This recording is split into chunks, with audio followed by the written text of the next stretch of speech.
Hello everyone, তোমরা কেমন আছো সবাই? আমি তো খুব ভালো আছি। তোমরা জানিও তোমরা কেমন আছো।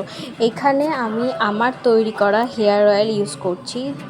যেহেতু কালকে আমি মাথা ঘষবো, ওর জন্য চুলে শ্যাম্পু করবো, ওর জন্য আমি কাজের চাপে তো 1-2 সপ্তাহ হয়ে গেছে আমি চুলে তেলই মাখতে পারিনি। ওর জন্য আজকে আমি ভালো করে চুলের গোড়া থেকে আগা পর্যন্ত আমি ভালো করে চুলে তেল মাখবো, কারণ আমার 2 সপ্তাহ তো হয়েই গেছে আমি চুলে তেল দিতে পারিনি। আমার প্রচণ্ড মাথা যন্ত্রণা করে চুলে তেল না দিলে, তো ওর জন্য চুলে তেল দিয়ে নিচ্ছি ভালো করে। এই গরমে চুলে তেল দিতেও ভাল লাগে না, কারণ চুলে তেল দিলে প্রচণ্ড মাথা ঘামায়, আরও বেশি বিরক্ত লাগে। আর যেহেতু আমার একটু অনেকটাই বড় চুল, ওর জন্য মানে গরমে তো ভীষণ বিরক্ত লাগে, ভীষণ বিরক্ত। তার জন্য বেনি করে রাখছি, বেনি করেও আমি খোপা করে তুলে রেখে দেবো, মানে এতটাই গরম লাগে আমার চুলের জন্য। আর তেল দিলে তো আরও বেশি গরম লাগে। যাই হোক, আমি লাঞ্চটা কমপ্লিট করে নিই। এখানে নর্মালি আমার মা টক ডাল করেছিল, ভাত আর পাট শাকের বড়া। এই গরমে আর কিচ্ছু খেতে ইচ্ছে করে না। তো সিজনে আম তো আমি টেস্টই করে নিই, ওর জন্য মায়ের কাছ থেকে আজকে আম আর লিচু একটু নিয়ে নিয়েছি, খেতে বসে গেছি।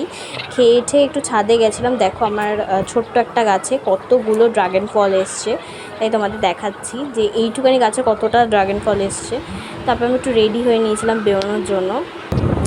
আজকে আমি জানি না ওটা কোন জায়গা, কিন্তু আমাকে নিয়ে গেছিলো আমার সব বন্ধু বান্ধবরা মিলে একসাথে।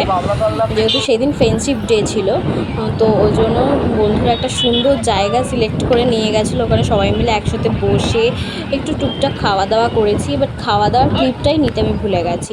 এই জায়গাটা এত সুন্দর, সামনে ঘাট, তারপরে পুকুর, মানে একটা ঝিল ছিল, পুকুর ঠিক না।